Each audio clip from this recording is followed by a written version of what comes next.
આપણામાંથી ઘણા લોકો એવું જ માને છે ને કે સારા માર્ક્સ લાવો, સારી ડિગ્રી મેળવો એટલે બસ એક જોરદાર નોકરી પાક્કી. પણ શું ખરેખર એવું છે? હકીકત તો એ છે કે જવાબ મોટે ભાગે નામાં આવે છે. તો ચાલો આજે આપણે એ જ સમજવાની કોશિશ કરીએ કે આ ભણતર અને ડિગ્રી સિવાય એવું તે શું છે જે આજકાલ યુવાનોને સારી નોકરી અપાવવામાં મદદ કરી શકે છે. અને આ એ જ સવાલ છે જે આજે લગભગ દરેક યુવાન અને તેમના માતાપિતાના મનમાં આવે છે.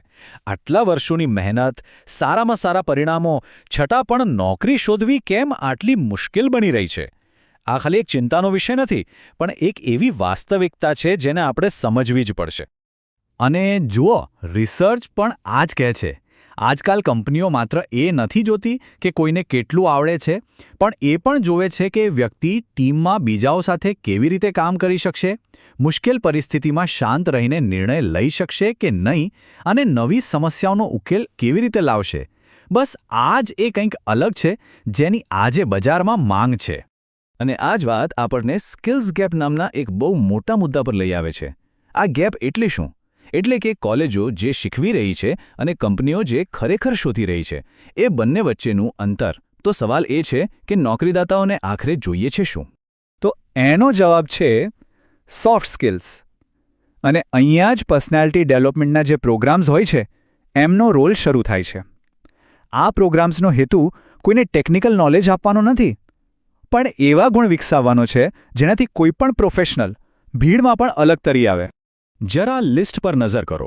પોતાની વાત સ્પષ્ટપણે કહેવી, ટીમ સાથે હળીમળીને કામ કરવું, અચાનક આવેલી મુશ્કેલીઓનો ઉકેલ શોધવો, પોતાની તાકાત અને નબળાઈઓ વિશે જાણવું, અને હા, સૌથી અગત્યનું, બદલાતા સંજોગો પ્રમાણે પોતાને બદલવાની ક્ષમતા.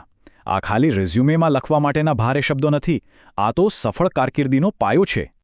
ઠીક છે, આ બધી વાતો સાંભળવામાં તો બહુ સારી લાગે છે, પણ સવાલ એ છે કે શું આવા પર્સનાલિટી ડેવલપમેન્ટ પ્રોગ્રામ ખરેખર કોઈ કામના છે? મતલબ કે એનો કોઈ પાક્કો પુરાવો છે? તો આ જ જાણવા માટે એક સર્વે કરવામાં આવ્યો. લગભગ 190 લોકો સાથે વાત કરવામાં આવી. હવે જોઈએ કે આ સર્વેના આંકડા આપણને શું કહે છે. અને જે પરિણામો આવ્યા ને એ ખરેખર જોવા જેવા છે. સર્વેમાં સામેલ થયેલા 10માંથી 9 લોકોએ માન્યું કે આવા પ્રોગ્રામ્સને કારણે સ્ટેજ પર કે લોકોની સામે બોલવાનો એમનો ડર ઓછો થયો અને કોન્ફિડન્સ વધ્યો. વિચારો, આ કેટલી મોટી સ્કિલ છે. અને અરે એટલું જ નહીં, 93% લોકોનું તો એવું પણ કહેવું છે કે તેમની વાતચીત કરવાની રીત, પછી એ શબ્દોથી હોય કે પછી પોતાની બોડી લેંગ્વેજથી, બંનેમાં ઘણો સુધારો થયો છે. આ બતાવે છે કે આવી ટ્રેનિંગની અસર કેટલી ઊંડી હોય છે. તો આંકડા તો બહુ જ પ્રભાવશાળી છે, પણ અસલ જીવનમાં આ બધું કેવું દેખાય છે? ચાલો હવે આપણે થિયરીમાંથી બહાર આવીએ અને એક સાચું ઉદાહરણ જોઈએ. આપણે ગુજરાતની જ એક સંસ્થા HDRC ના કામકાજ પર એક નજર નાખીએ. HDRC એટલે કે human development and research centre. આ સંસ્થા એવા યુવાનોને પગભર કરવા પર કામ કરે છે જેમની પાસે કદાચ તકો ઓછી છે, પણ ટેલેન્ટની કોઈ કમી નથી. તો આ સંસ્થાની સફળતા પાછળનું રહસ્ય શું છે? એવું તો શું અલગ કરે છે કે એમના પરિણામો આટલા જોરદાર આવે છે? ચાલો એમની આખી પદ્ધતિને જરા નજીકથી સમજીએ. એમની રીત બહુ જ સ્પષ્ટ અને સીધી છે. પહેલું સ્ટેપ, એવા યુવાનોને શોધવા જેમને ખરેખર જરૂર છે. બીજું સ્ટેપ, એમને 240 કલાકની એકદમ સઘન ટ્રેનિંગ આપવી, જેમાં સોફ્ટ સ્કિલ્સ પર ખાસ ધ્યાન આપવામાં આવે. અને ત્રીજું અને કદાચ સૌથી અગત્યનું સ્ટેપ, ટ્રેનિંગ પૂરી થયા પછી પણ એમનો સાથ ન છોડવો અને એમને નોકરી મેળવવામાં પૂરેપૂરી મદદ કરવી. આ ખાલી એક ટ્રેનિંગ નથી, આ તો એક કમ્પ્લીટ સપોર્ટ સિસ્ટમ છે. અને જ્યારે કોઈ પણ કામ આટલી મહેનત અને સાચી દિશા સાથે કરવામાં આવે ત્યારે પરિણામો તો શાનદાર આવવાના જ છે.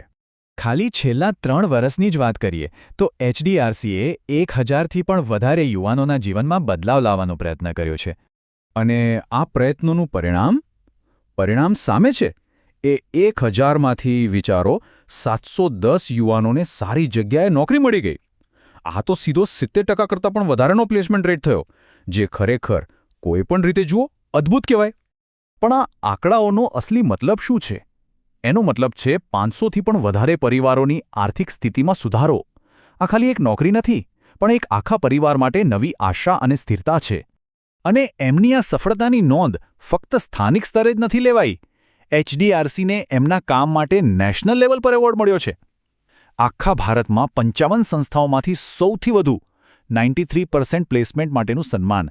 આનાથી મોટો પુરાવો બીજો શું હોઈ શકે? તો આ આખી વાત પરથી આપણે શીખ્યા શું? આ બધાનો સાર શું નીકળે છે? વાત એકદમ સીધી અને સરળ છે. એક બાજુ સમસ્યા છે કે જ્યાં ફક્ત ડિગ્રીથી કામ નથી ચાલતું, અને બીજી બાજુ એનો ઉકેલ છે HDRC જેવા કાર્યક્રમો, જે યુવાનોને ખાલી કામ કરતા નથી શીખવાડતા, પણ એમને એક આત્મવિશ્વાસુ અને સક્ષમ વ્યક્તિ તરીકે તૈયાર કરે છે. અને અંતમાં આ એક સવાલ આપણી જાતને પૂછવા જેવો છે. જો ફક્ત 240 કલાકની એક ચોક્કસ ટ્રેનિંગ અને થોડું સાચું માર્ગદર્શન સેંકડો લોકોની જિંદગી બદલી શકે છે, તો જરા વિચારો, આપણા સમાજમાં, આપણી આસપાસ એવી કેટલી બધી છુપાયેલી પ્રતિભાઓ હશે જે બસ એક સાચી તકની જ રાહ જોઈ રહી છે?